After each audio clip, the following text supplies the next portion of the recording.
So it's, I don't know, can we see oh yes, of course. I'm so happy to have also two guests with us. Borja is coming from, he's a senior policy and advocacy officer at Concord Europe with a background in advocacy on European level, fighting for public good in different on different themes. Now he's working on the issues of inequalities in development cooperation. With us is also Professor Momodou Salah, teacher.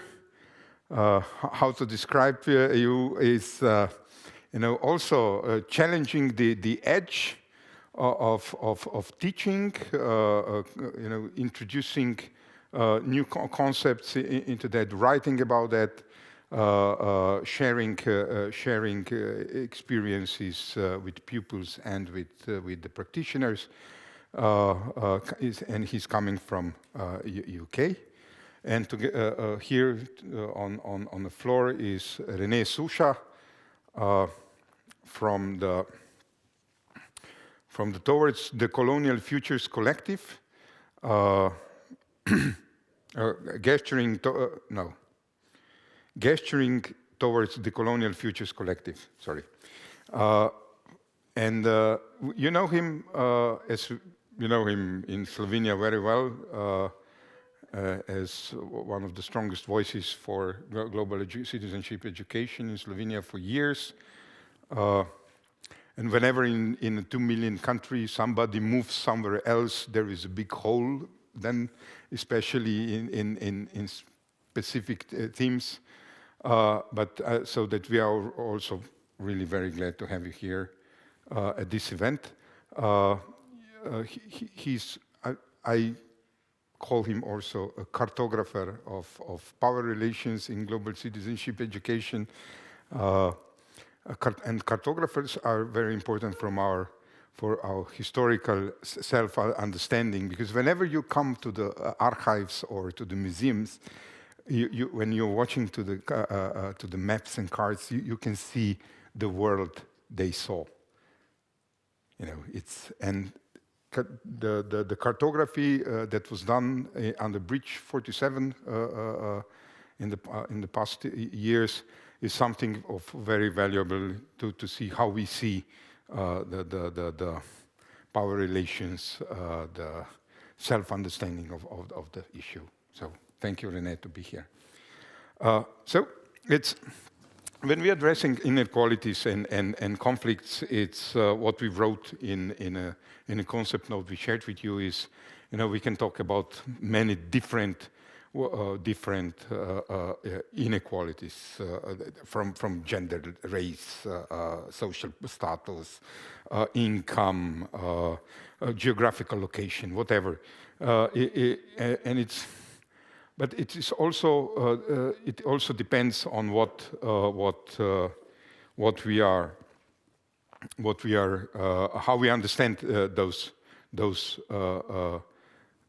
inequalities, the reasons for it, the grounds for it, how it became like it became. What are the reasons to maintaining such a world where inequalities persist and even rise? And when we were looking at the World Inequalities Report for 2022, published by the Thomas Piketty Group from France, there is something that caught my eye, and I would like to just to say it. It's that inequality is not inevitable; it is a political choice. The message I would like to say, I wanted to say aloud, because it is a choice. It is a deliberate thing to do. We choose every day in so many ways that it even don't think about. Many times we don't even think about it. But it is a political choice. And We know that the political issues in the past years were very demanding with the new, I would say, some people said about third wave of authoritarianism, populism in very different forms of the languages that Vanessa was talking before that are offering false, I would say, false answers to the right questions. But when I discussed with René, and I would like to start with you, René, if it is possible, is what he would like to be asked on this panel. He came up with the following, and I think it's a very important one. Global education is based on values of equality, respect, dialogue, and human rights. Peace education, intercultural education, anti-racism education are integral parts of global education. Yet it seems that social polarization, social conflicts, and violence are increasing. What are we missing? René, what are we missing? I don't think I should ever suggest questions again, to be honest. That was really dumb of me. Okay. But I got myself into the trouble. I tried to get myself out of it as well.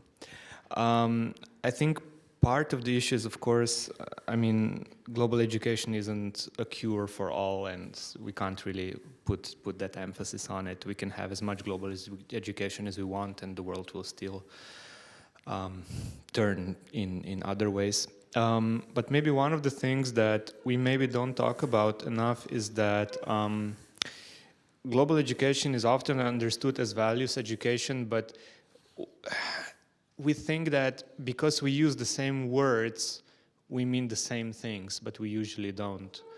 And this, I think, maybe is something that I would like to relate to what Vanessa was talking about in her image of the House of Modernity. And if you remember, one of the pillars there was the universal reason, or what we like to call also Cartesian thinking or something like that. And what basically this is, it's an idea that in a nutshell, we all think the same way, that our minds follow the same logic. And this is a Western concept, and it's a highly problematic one. The other way to talk about universal reason is, I guess, you can talk about it as the single story of modernity, and actually of imagining what it is like to be human. And I think there is something very impositional on this, and we can see it, and I think it's at the heart of so much conflict that we see in the world also today, actually, including the military ones, is this idea that anything that we can't imagine or that we ourselves cannot think of is not allowed to exist, basically. So Portuguese sociologist Boaventura de Sousa Santos, he talks about this as abyssal thinking. And he says abyssal thinking is the kind of thinking that creates an abyss between its own imaginary and what lies beyond it, and erases that. So anything that we can't see, that we can't imagine, that we can't think of, we make it non-existent.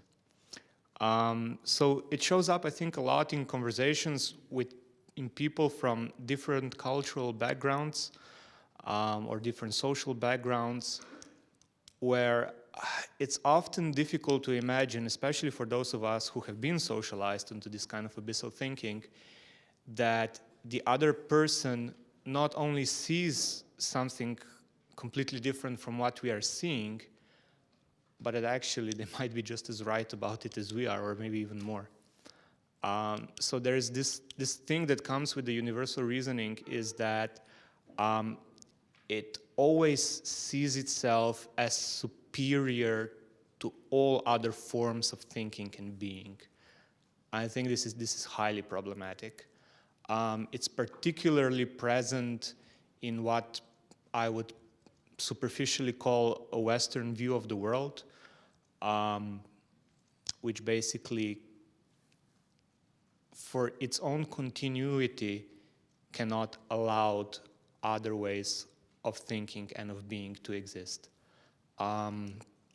It has been shown everywhere where this kind of rationality met something that wasn't the same as itself, it kind of was designed for destruction. That's basically the history of colonialism, you could say, in a way. Yeah.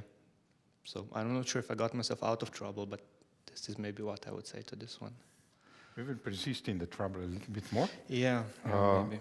But it is also because I would like to pose a very similar question to, or the same question to Momodou.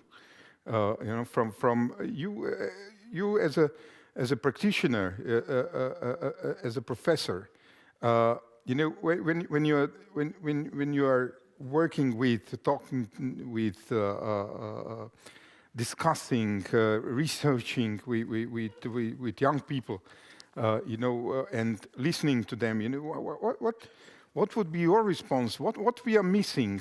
Why it is? How we got here? What are the reasons that we should address to get out of the trouble? Okay, thank you, Alvin. Thank you very much for that question. And it's good to see my brother Rene. I don't think I've seen him for 10 years or 15 years, so it's good to see him in person here.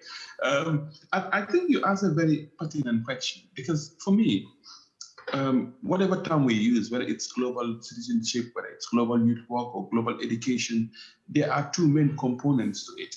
The first one is about provoking consciousness. Some people argue conscientization, and it is just not something you give to somebody. This is something that somebody goes to earn. So there is the first step of provoking consciousness, and the second is about taking action. And I guess when it comes to global citizenship education or global youth work or global education or education for sustainable development and global citizenship, we are very good at provoking consciousness, to opening people's eyes to new ways of looking at the world. And I think almost that getting to what Copeland and Gomez talk about, that tolerance of ambiguity and understanding the world in a different way and being able to be empathic and all these other things that Benny mentioned earlier. I guess where we're not doing so well is taking action, because it's not only training people to see the world in a new way, it's also getting people to act with the world in a new way. And when it comes to action at the personal, local, national, and global level, I guess just in a simple way, Alvin, what is the cumulative effect of everything that we've done? What is the cumulative effect of all the actions we have taken to change the world? Can you imagine how much time you spent into trying to change the world? How many actions you've taken? What is the cumulative effect? When you talk about evaluating all the work we do, when we evaluate, some of us who spend 10 years, 20 years, 30 years, or however long in this particular field, yes, we have touched a few people. Yes, we have initiated some actions, but how has it changed humanity? And I guess sometimes, because I'm not only an academic in the ivory tower who writes and researches, I'm actually involved in action. I like to see myself as a scholar activist. So I've spent as much time in the classroom as I've spent outside with communities, and I understand both sides of the argument.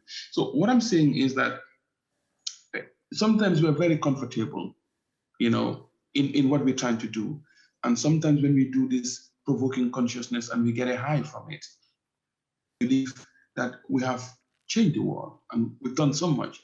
And and it's good for us. It's a good feeling to go away and stay and wake up in the middle of the night and feel how good you've been. But the fact is, how really have you changed the world? How have you changed the people that you're working with? How have you changed the oppressive structures? And lately, I am becoming more of a cynic, and I'm just thinking, because if global education, global citizenship often operates within the periphery of the structures of society, outside the structures of society, and the politicians and the government holds the power to make all of these changes. To what extent can we provoke people's consciousness to make these changes, and what power do people have? They have a lot of power in their lives, and they can organize. But when everything is done and dusted, how exactly can we actually influence the structures of oppression? Are we constantly deluding ourselves that the little acts that we do can accumulate and form into a mass tsunami that will change the world?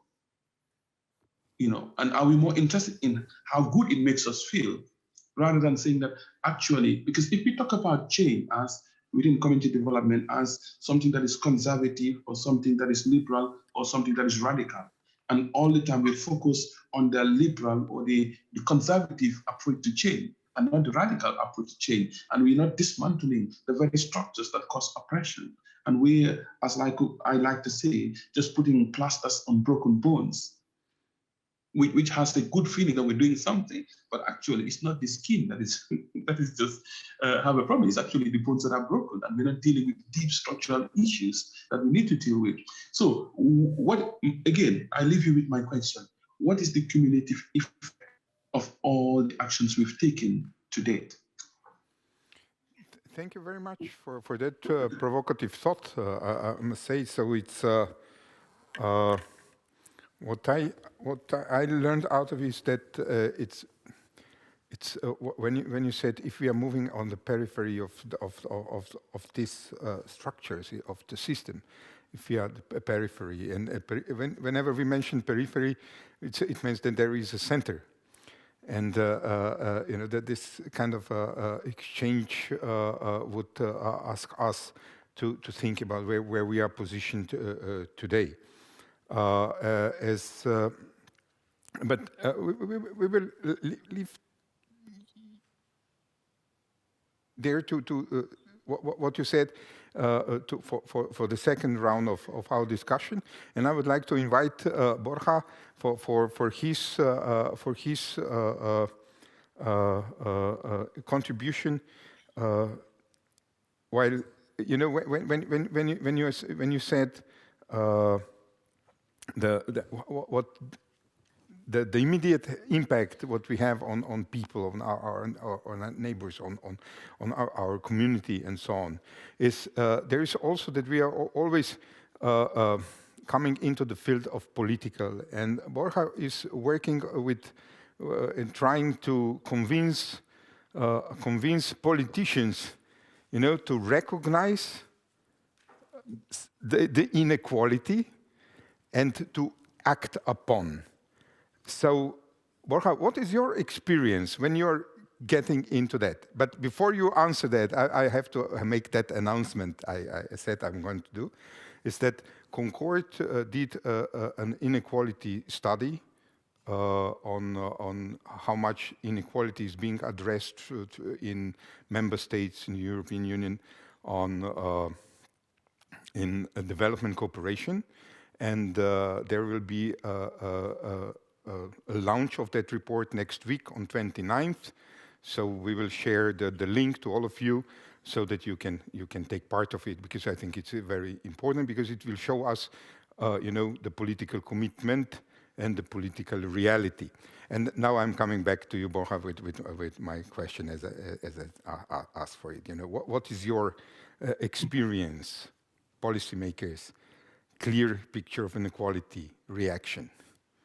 How to make them do the right thing? Thank you. Thank you very much, Alvin, and thank you also to Momodou and also to Rene. I listened to you very attentively. It was really fascinating and very, very interesting comments.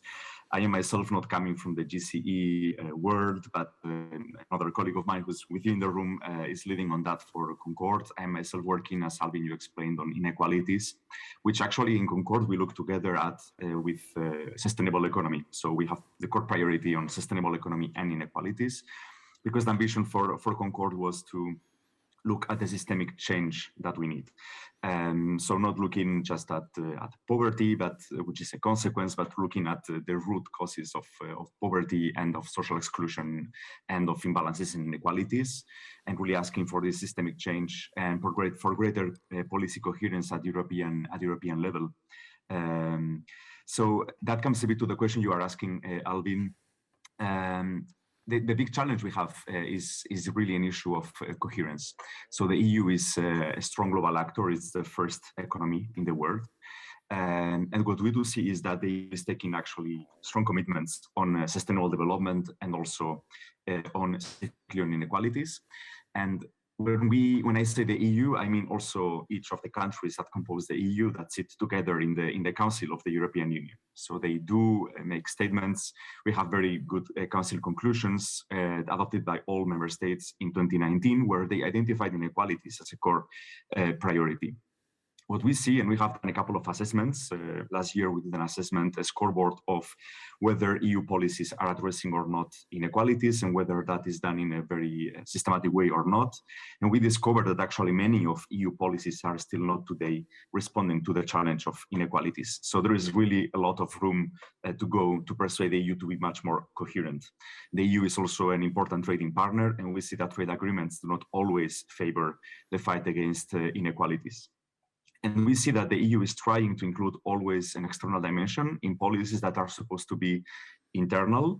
So there is a willingness to do that. But what we see is that this is not always done in a very comprehensive manner, or they are just, the feeling is that sometimes this is just an exercise of box ticking. Okay, we included a couple of pages on external dimension, we are done.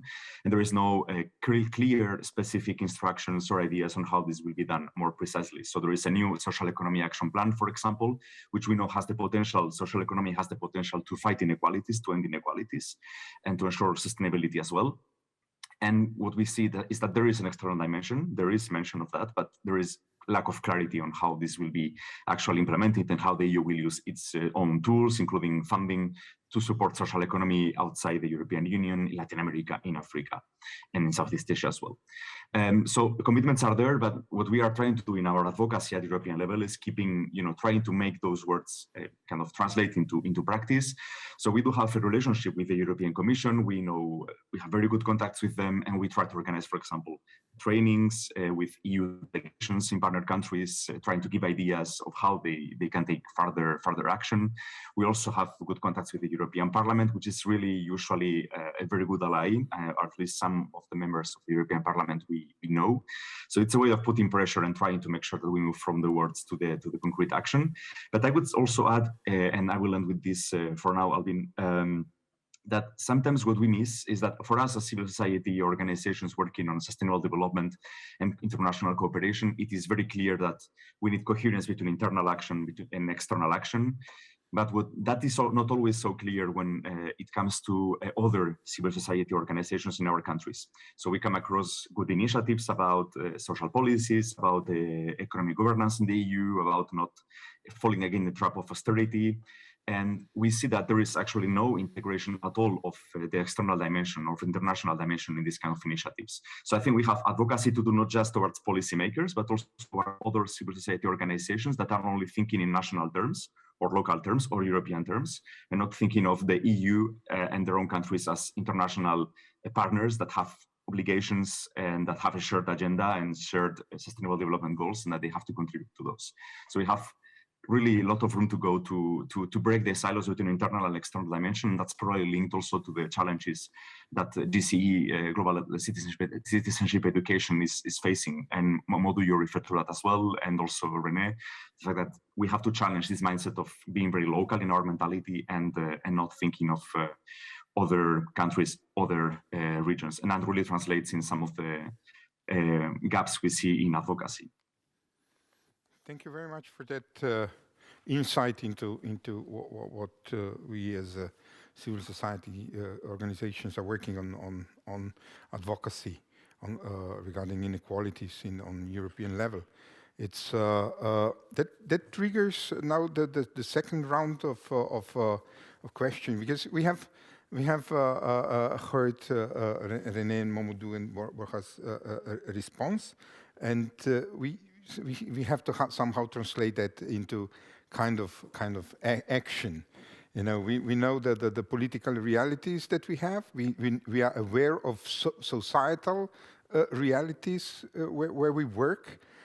We were challenged by what Mamadou said. GC is not the mainstream. It's not in the center. It's on periphery of it.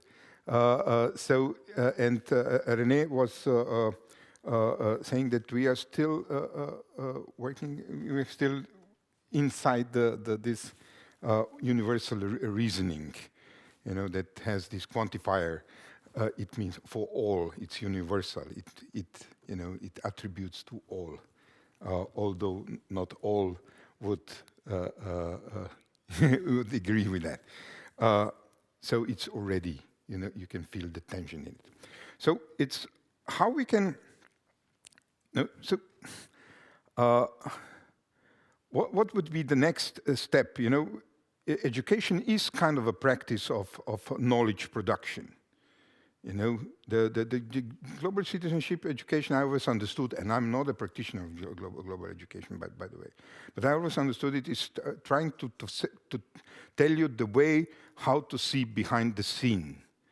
And if we remember the Maastricht Declaration, and there is something that we have to have in mind.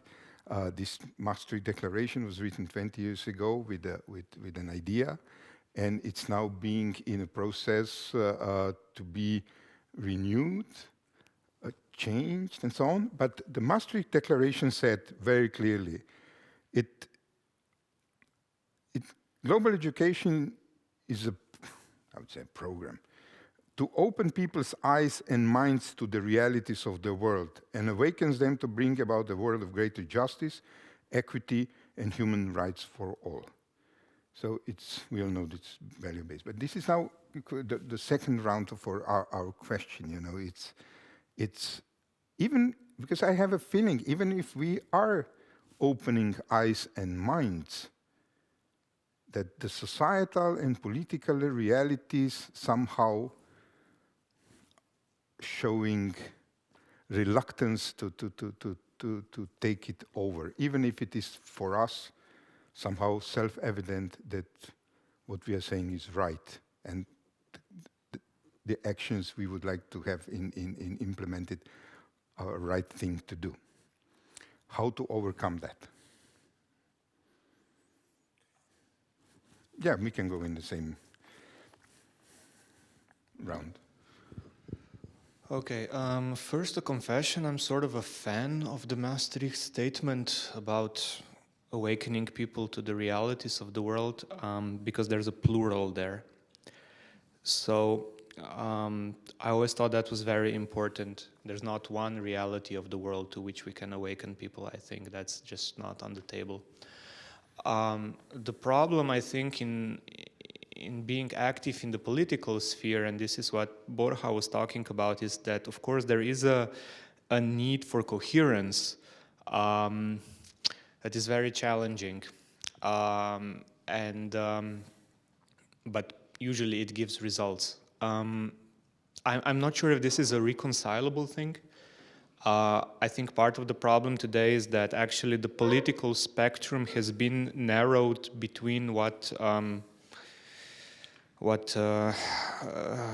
his name, Unger would call, it's between irrelevant and impossible. So you can either propose something that the change is so small that it will be irrelevant, or you propose something a little bit more radical and it will be dismissed as impossible. So the field of where you can actually intervene is very narrow.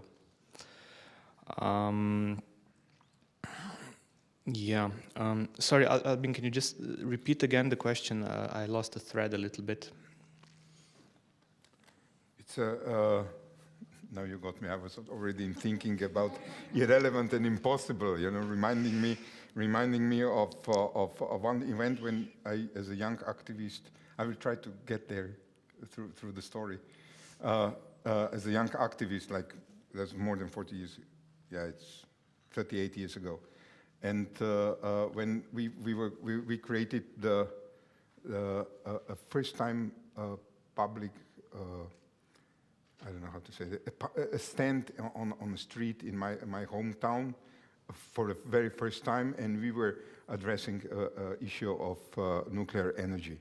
That was I think in 83 or 84.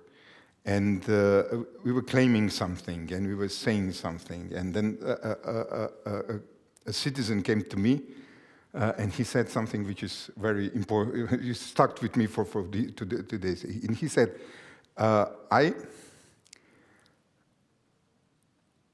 I think the same as you, but I cannot support you, which was kind of a paradoxical thing to hear, because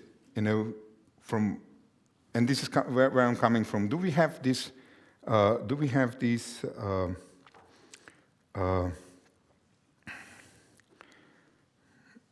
Even if we have this knowledge provided, we still are not convincing enough for the political or economical or whatever interests in the world to listen and to change. Or is there really a need for collective action, as we were talking before, to force them? I think you helped me get my thread back. When we talk about, changing people's minds, which is what global education is supposed to be about, I think what we are often missing is two other parts, which is changing the heart and changing the gut. And this is a little bit related also to what Vanessa was showing in the last slide when you had the mushrooms with the mycelium. And the picture said that you can't have economic and social justice without having cognitive, affective, and relational justice.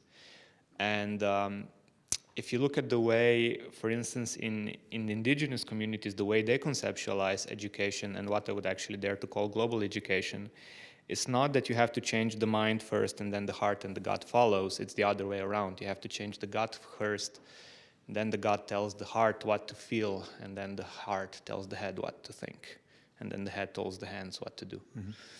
And I think we are basically approaching these things often the other way around.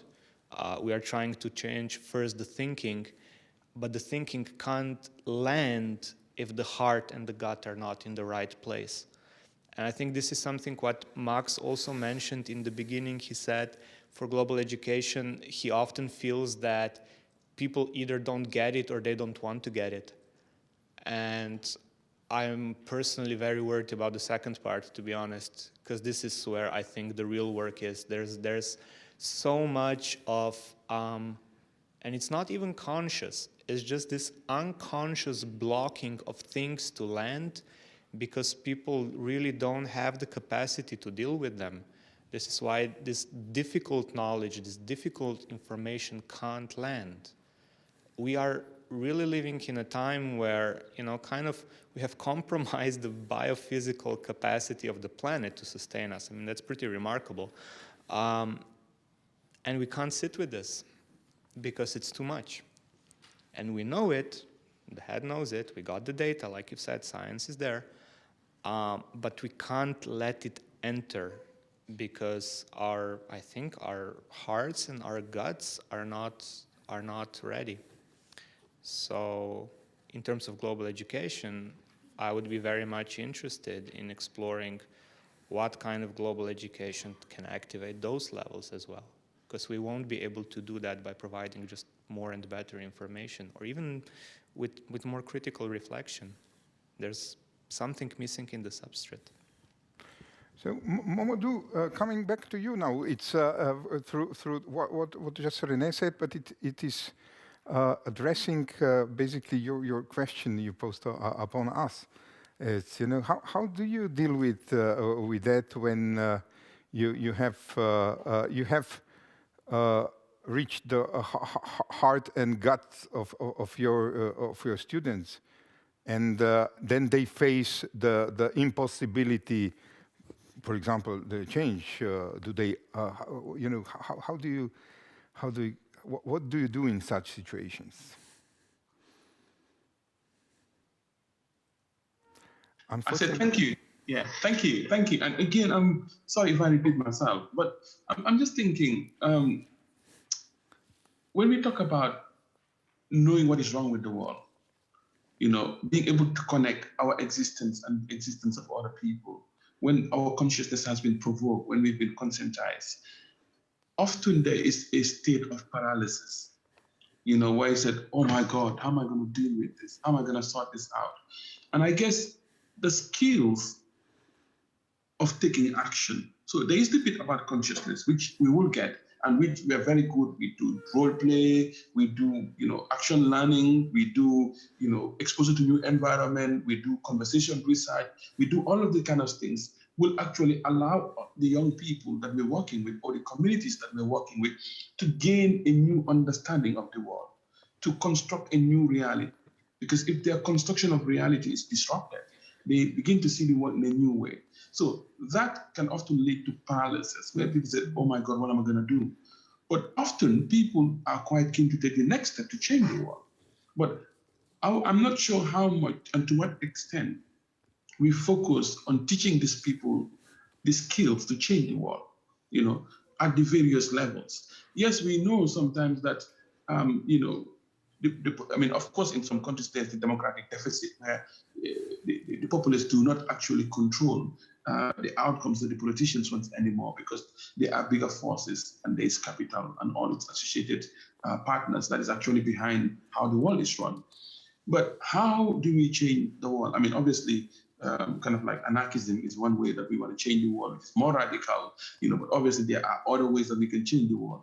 I guess when I work with people, and I've worked with communities all over the world and young people, the question always comes back, how do we develop the skills for them to change the world? Because getting the awareness, the consciousness is one bit, but how you have the attributes, the skills, the knowledge, global literacy, and global competence, as I argued somewhere else, is what we need. But we need to understand that there is also often an intersectionality of inequalities. And then, and then sometimes, as the Susan will argue, epistemologies of the South are not actually taken into consideration. And there is often this wholesale epistemicide, which refuses to recognize. Because when we talk about we need to change people's hearts and minds, whose hearts are we changing? Whose minds are we changing? From whose perspective and for whose benefit? Because it is often an assumption that the system starts from a Eurocentric construction of reality and configuration of normality, which actually excludes, either consciously or unconsciously, and actually reproduces these systems, this kind of like flora and fauna of oppression, and I think sometimes when we start to take action from that angle, it is taken from a very almost like oppressive stance, and then we ask ourselves, whose hearts, whose minds, and to what effect. But I think that change, that change is in understanding of the world is the first step. And yes, I agree about changing the heart, the gut, the mind, and the soul. And then once that is done, then how does that translate into action? Because there's an assumption that people would instinctively know what action to take that is most effective. And I think this, for me, in my work with my students and with communities, I spend a lot more time actually saying, okay, let's have that dialogue. Now you know that the world is not what you thought it was. What are the concrete steps? I mean, I like the work of Althusser, even though old, but Althusser talks about how there is softcore and the hardcore violence of the state. And then the softcore violence is the church, is the media, is society. And the hardcore is the army, the police, the judiciary, the administration. So when you're going to begin, once you want to bring change, within the softcore sphere of the state and the hardcore sphere of the state, we need to understand the complexities inherent in that naming of context and also in the establishment of context and action. And I think sometimes we do this in a very simplistic way. Oh, we don't like what is happening about the war. Let's go and do a demonstration. And we've done something to change the world. Let's write letters to those people in Africa and get pen pals going, and we've changed the world. But the complexity of the problem, the ingrained structural systematic nature of oppression is much more powerful and much more complicated. That is my argument. Can I ask you just for a small explanation? When you say the last sentence, you mentioned where the power lies. Where our power lies. Yeah, because I mean, as an educator, I'm sometimes engaged. I mean, one of my friends talks about intellectual insurgent, where you're working within the system and against the system, because the system is an ugly beast that if you wag its tail, it's going to come back at you, because the system needs to protect itself. And the underlying neoliberal capitalist prevailing system that we have has to be able to be extract and to make profit at all costs and to protect the privileges of few against the many, like the report would say. So when we talk about youth workers, when we talk about global citizenship educators, what power do we have to influence things? We can demonstrate, we can mobilize, educate, but when it comes to transformative change, to what extent can we do that? And maybe it will take a generation or two, and maybe by the time the seeds that I sowed 10 years ago are starting to take effect, I'll be an old man ready to go to my grave. So is that the best that I can do? Is that the most strategic that I can be as a global citizenship educator? Or are there other ways where we not only build alliances, but we play the chess game and the art of war against inequality in a much more powerful and in a much more serious game? That is my point. Thank you, Mamadou, for sharing that. Now coming back to Borja is listening to that. What does it? How does that inform you and will have an effect or impact on your choices regarding advocacy and political work you do in your in your life? Well, I mean, that's very useful reflections, because indeed, let's say we do advocacy work talking directly to politicians. It's one way where how political change and social change, if you like, somehow can take place. But we also need citizens themselves directly to have an attitude that makes politicians move. So when we're talking to EU institutions, to the European Commission, the Parliament, or our members at the national level, of course, must face the same situation. Let's say there is a political agenda and they need to, elections happen every couple of years in democracies. So politicians need to feel that voters do value sustainable development, and that people will be voting and making choices also according to what different parties and different candidates are proposing. And we know that in moments of crisis, and that's what we fear, if after once we are out of COVID, and well, let's see with the situation in Ukraine, but if we get to a situation where budgets have to be cut, as we saw after the crisis after the financial crisis in 2008, 2009, we saw that some countries were cutting their spending on official development aid, and this didn't create that much of noise in society. This was done in a way that voters or citizens didn't really actually, if you like, kind of punish those politicians for making those decisions. So that shows that people are not yet there, and that we are, each of us, probably not yet there in being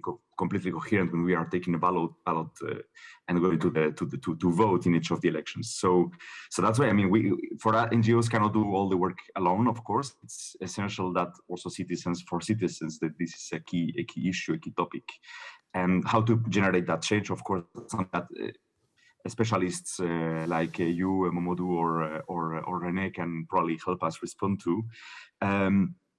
What we know is that in terms of changing behaviors and opinions, having a hope-based communication or messaging is always can be effective. If people feel they cannot do anything about what's going on, they'll probably just give up. So you need to tell them that change is possible, that there are ways in which change can take place. Of course, this requires a dose of patience. In the previous panel, we heard like change is slow, and we have to probably accept that a tiny bit. And I know we are confronted to a couple of urgencies. Climate change is there, and we cannot take for much longer. But we know that changes will still require from us a lot of investment. What we are doing in advocacy, we face, if you like, a similar challenge. If you were mentioning the challenges in terms of changing the minds, the hearts, in challenging the ideas of people and making them much more open to sustainable development and becoming active citizens in that aspect. When we are talking to policymakers, we say face a similar challenge. So what's the argument you use that can convince a policymaker to move forward, to change, to become interested in a topic? well, gathering evidence and showing evidence, that's one of the things we do. And that's linked to what you said, Alvin, about the report on inequalities and how member states of the European Union are or not including inequalities in their policies.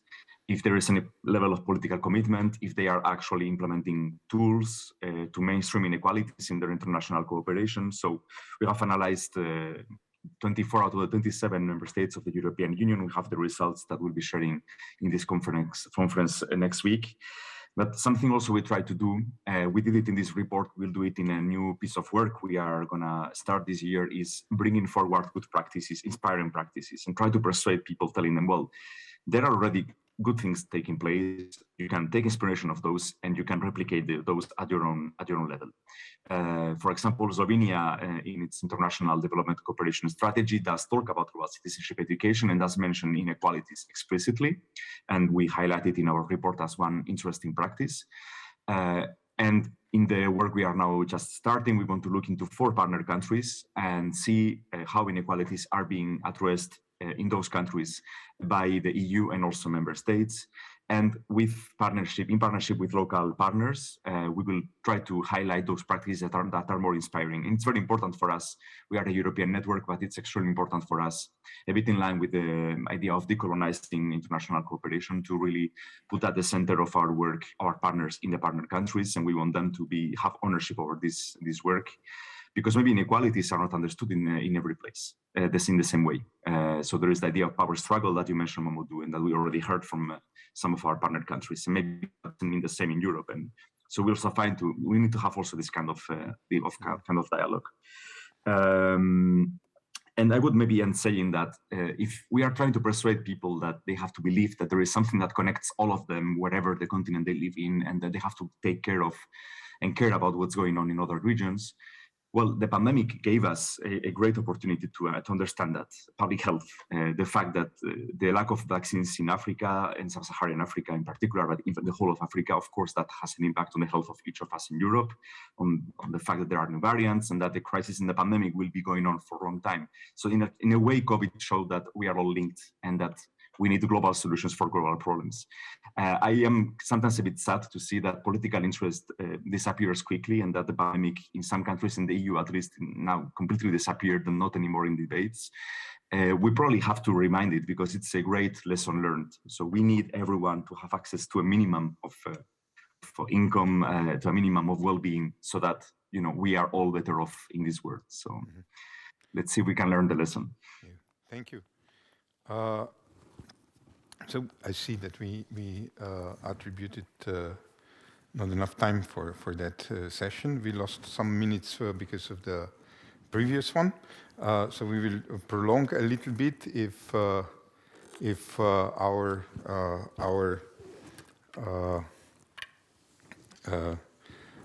participants on the next panel will allow. But as a chair, I think I have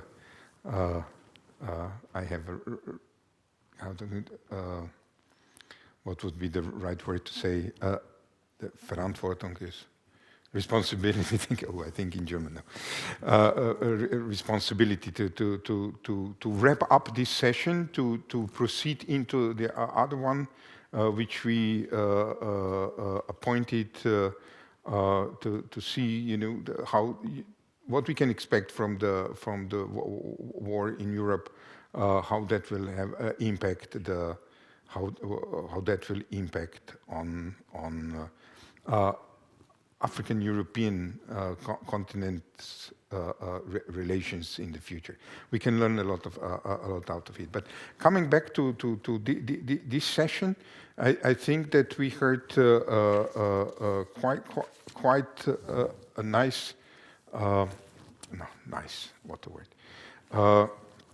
Also, again, challenging thinking about how our assumptions about the world turn into collective action, and we heard that how we teach skills for social activism. Is that part of curriculum? I don't think so, but is it there? How do we, it's so locally it's very localized knowledge. You have to know your way, how to deal with it, and so on. So maybe I give all of you 2 minutes for a closing message to us to move forward with into the next session. Maybe René, with you first. Yeah, thank you, Albin, and thank you also, Momodu and Borja, for actually giving me something to talk about now. I think I'll put on my cartographer hat. I think what's really important is what Momodu said, is like, whose hearts and minds are we changing, to what effect? I think this is a very important question. And the other thing is that the system is going to defend itself against change. That's its basic role. But now I would like to say something which I think probably applies mostly to those of us that have been working in NGOs. It's kind of related to that context. There's at least 3 areas of NGO work, and probably more. That's advocacy, awareness raising, and education. Those 3 are not the same things.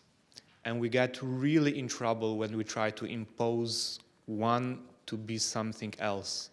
And I think this is something we should really, really be very mindful of. These things have different goals and act in different ways.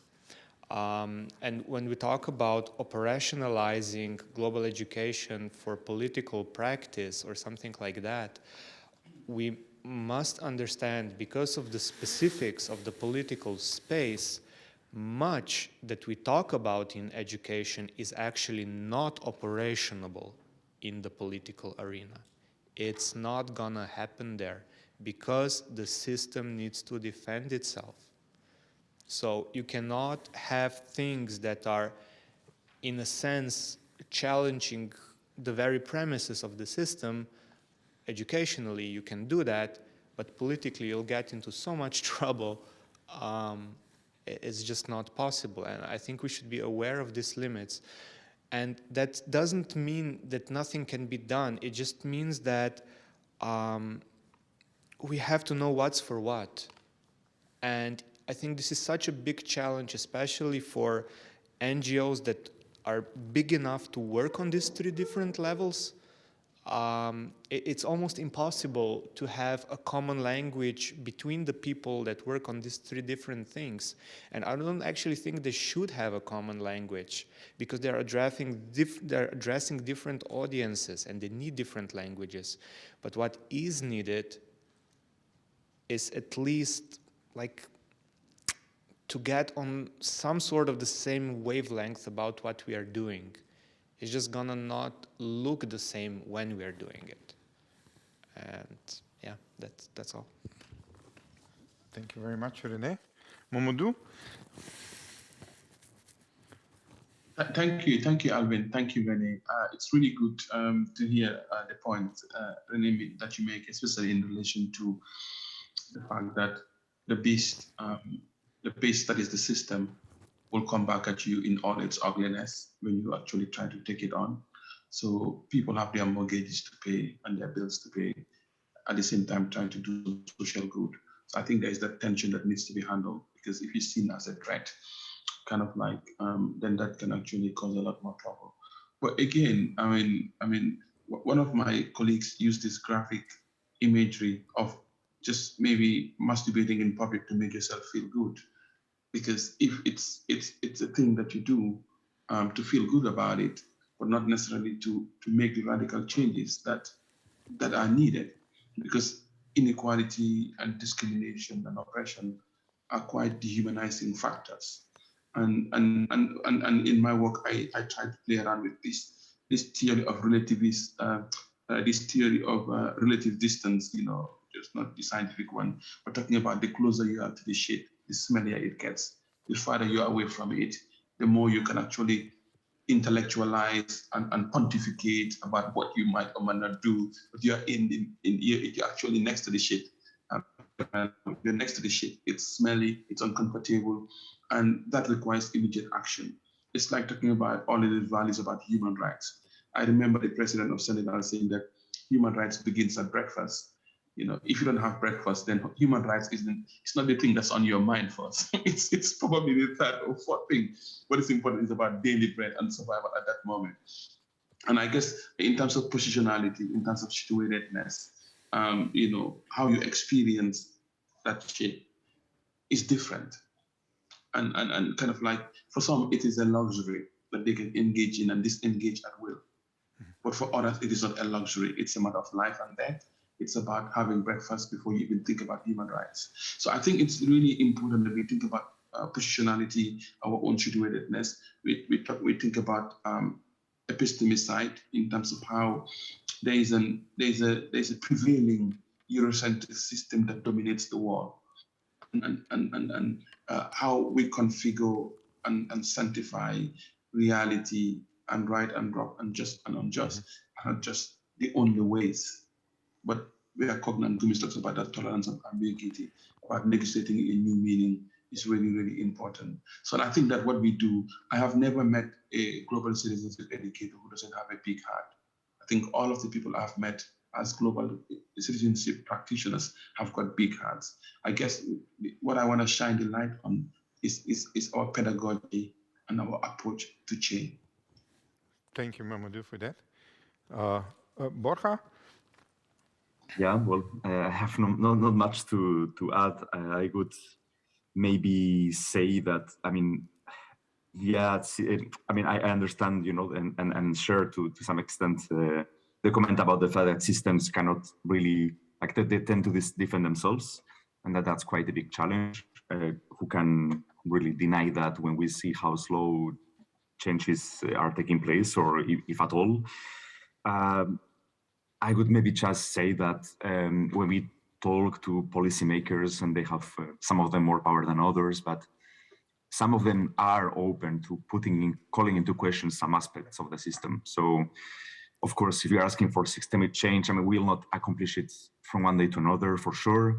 What I think is that we do have allies within the system, if you like, within states or within the European Union institutions, for example. There are people who take their job seriously and who have very good dialogue with us. And I want to believe that in those ways we can make little steps. It's what works, you know, it's what allows me to leave my bed in every morning and come to office and work with the big network we have in Concord and our partners in the Global South. So maybe I can end with that more optimistic note, let's say. Thank you very much. I'm trying to, before we proceed to the next panel, just to summarize. I don't think that we have time for questions now. I think that we might do that. We will have a lot of opportunity in the workshop after the next panel to exchange more. But what I wanted to say is that when I'm translating that into a narrative, into a story,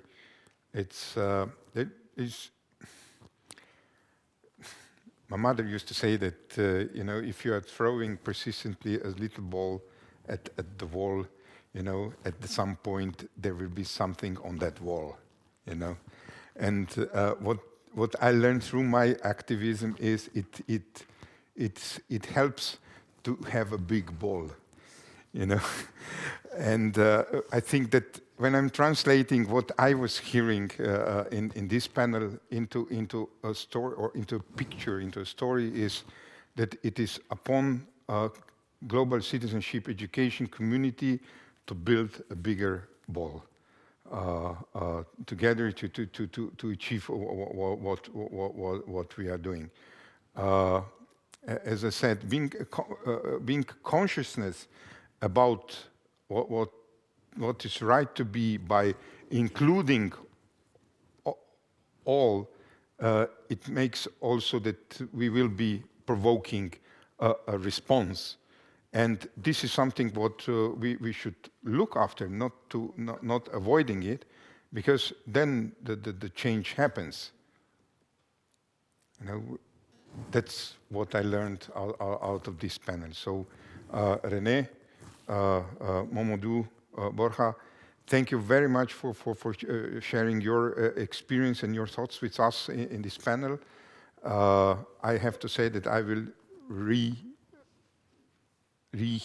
it again tomorrow, because I think there was a lot of little gems,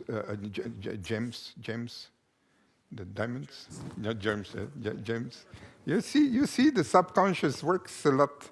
You know, those little bugs that are not giving you quiet nights in the back. So it's, you know, they both have very good action. So again, Borja, Momodou, René, thank you very much for sharing this panel with us.